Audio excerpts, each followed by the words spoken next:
Hi, I'm Rocky Allinger, an instructional designer at Messiah College. This presentation will explain CAST's UDL guidelines and discuss how these guidelines can make your teaching more accessible to your diverse students. Here in Part 1, I'll introduce you to CAST and Universal Design for Learning, UDL. In Parts 2 through 4, we'll look at the guidelines more closely and discuss practical strategies and examples for implementing UDL in your classroom. First off, what is CAST? Well, the acronym stands for the Center for Applied Special Technology. It's a nonprofit organization committed to education, research, and development with a focus on technology, accessibility, and special education. In 2009, CAST founded the National Center on Universal Design for Learning, which is committed to providing information and resources related to UDL to educators across the country. Nearly all the information in this presentation comes from that resource center. Next, what's UDL? The definition from CAST states that Universal Design for Learning is a framework to improve and optimize teaching and learning for all people based on scientific insights into how humans learn. It's a set of principles to consider when designing instruction, whether it be a face-to-face lesson plan, an online learning module, a project, or anything else.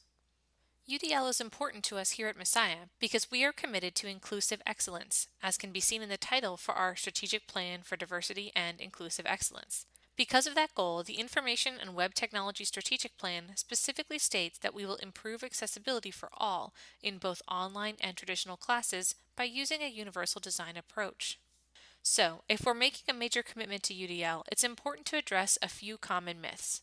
First, UDL is not repackaged learning styles theory, which argues that learner preferences can be categorized into a handful of key learning styles and that learning is improved when the teaching style matches the learning style. UDL agrees that learners are diverse, but argues against categorization because learning is a much more complicated process than those styles would imply. UDL is not the same as differentiated instruction either, which is a more reactive process in which you design your instruction and then build in options for diversity and accommodation. UDL is proactive in that you begin instructional design with the premise that learners are infinitely diverse and choose to design instruction and assessment that can be as universally accessible as possible.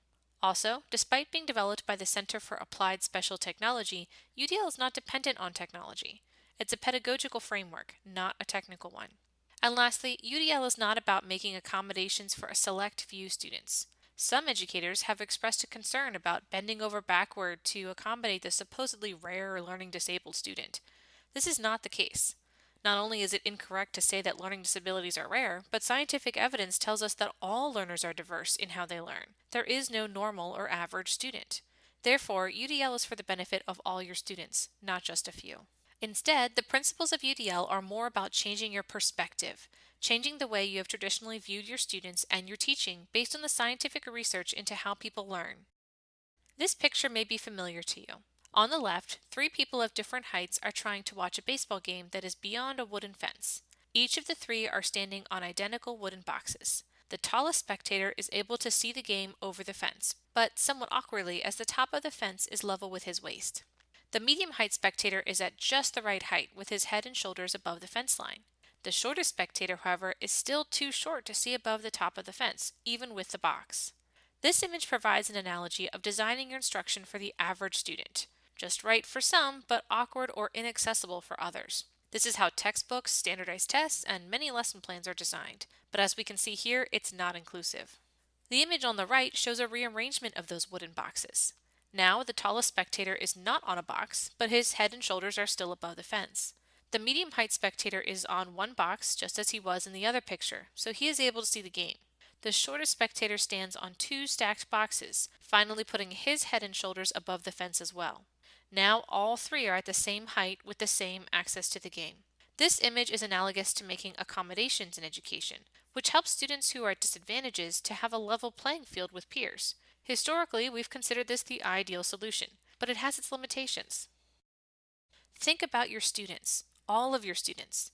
The diversity is far more complex than just one variable. Consider their varied skills and talents. Consider how they are motivated and engaged in different ways, how they differ in the way they process ideas and express themselves, how they come from diverse cultural backgrounds and have different home lives that influence their study habits and learning goals. How can we consistently identify and address all those individual differences and make the appropriate personalized accommodations? It's an untenable strategy. What we need to do instead is acknowledge that our students are infinitely diverse and begin our instruction to be as universally accessible as possible. UDL is best represented with this visual analogy, in which that wooden fence becomes a chain link fence. Now all three spectators can easily watch the game without standing on levels of wooden boxes to accommodate the differences in height. No matter how short or tall someone is, they can see the ball field. This is the goal of UDL, to design your instruction to be as universally accessible as possible. Now, as we've already established, students differ in more ways than just height, so let's look at how learners can be diverse. Here's where the science gets involved. Research has identified three primary networks involved in learning. The recognition network relates to the what of learning, how learners recognize and understand information that's presented to them. The strategic network relates to the how of learning, how learners interact with, connect, and express information. And lastly, the affective network relates to the why of learning, what motivates learners and keeps them engaged with the learning process. We're all different in these three areas. Information can be presented in a way that really clicks for some but seems incomprehensible to others. We all process and interact with information differently. Some of us need to write things down, others need to talk it out, and still others need to map out ideas visually to understand the big picture. We're also each motivated in different ways, with varied goals, interests, and preferences. Parts 2 through 4 will dive deeper into strategies for addressing the diversity in each of these networks in your instruction. Before you dive into those details, though, here are a couple of useful resources that you might want to keep handy. First, the National Center on Universal Design for Learning, which is our source for just about all of this presentation, can be found at www.udlcenter.org. When getting started, I recommend going directly to udlcenter.org/aboutudl/whatisudl. Another resource is the Do It site, which stands for Disabilities, Opportunities, Internetworking, and Technology site. It's dedicated to providing awareness and accessibility in schools and the workplace and can be found at www.washington.edu/doit/equal-access-universal-design-instruction. Special thanks also to FreePic and ProSymbols for the images used in this presentation.